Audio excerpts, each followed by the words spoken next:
We're going to do a little Euro 2012 guide for you today. We're going to take you around the city, show you some of the places that you're going to need to know about, show you where the stadium is.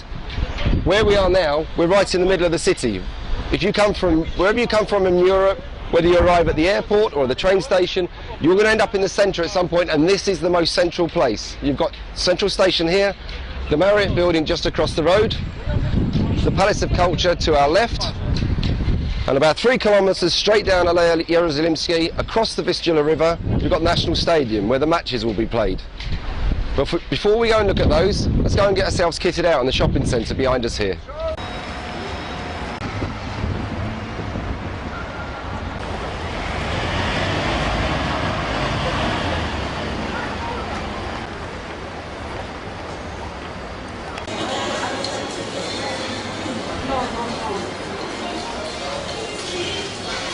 So here we are, what do we need?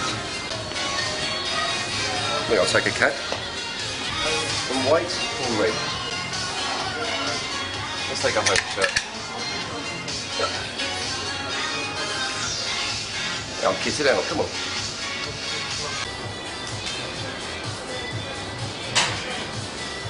Okay, I'm ready. This is the Palace of Culture. This is the building that you can see from all over Warsaw. Legend has it you can see it from 30 kilometers away. This is famously Stalin's present to the Polish people. Built in the 50s, it contains over 3,000 rooms. And you need to know about this building because it's the centre of Warsaw. It's your landmark, it's where you can orientate yourself from. This is Warsaw's fan zone. There's room here for 100,000 football supporters. There's grandstands, large screens relaying the matches, there's a McDonald's, there's local food stalls, there's Carlsberg bars, there's a passion meter where you can go in and measure and demonstrate that you are the loudest supporters here at the fan zone. There's beer fountains, there's everything. This is ground zero here in Warsaw for the duration of Euro 2012.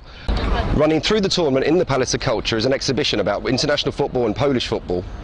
And on top of that, you can take a lift to the 30th floor, which costs 20 zloty.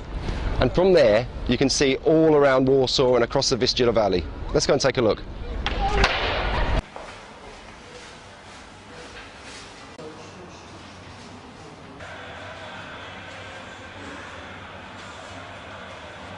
It's worth remembering that Poland has a rich football heritage. Probably the greatest team in Polish history was during the 70s and the early 80s. Famously, the 70s team were known as Górski's Eagles. This team is immortalised in Poland. They're honoured, and Poland dreams of the day it can have another team as good as this one.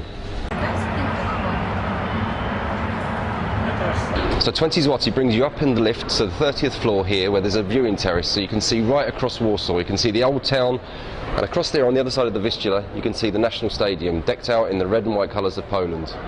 Let's go and take a trip over there now.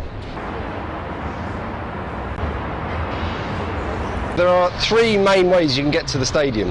Number 1, there is a train station in the shadow of the Palace of Culture, not the main train station, the city centre station, where you'll be directed down onto the platforms. Number 2, the roads will be closed on match days and you can walk the 2.5 kilometres to the stadium. Or 3, and this is the option we're taking, it's the city tram, which goes straight down and will get you there in about 5 minutes.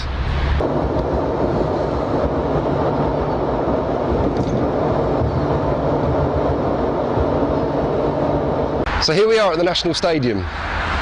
There's room for 58,000 supporters here, nearly 1,000 journalists. It's been built specifically for Euro 2012 on the site of what used to be the 10th anniversary stadium. Now that was built in the 50s. The only thing remaining from those days is the relay statue that you can see over there. In 1968, a Pole called Richard Siwiec burnt himself alive to protest at the Soviet-led invasion of Czechoslovakia. Now that's probably one of the saddest moments in modern Polish history, and this stadium represents a whole new start for this place and a whole new start for Warsaw and the country. This is a real landmark moment in Poland's history. If you're not lucky enough to have one of the tickets to come and see a game here, we recommend you go and watch it in the fan zone, back there in the centre of Warsaw. But quite frankly, you'll be finding the game everywhere. Every bar, garden, restaurant, cafe, they're going to have screens up, and this country is going to go football mad for 30 days. Polska!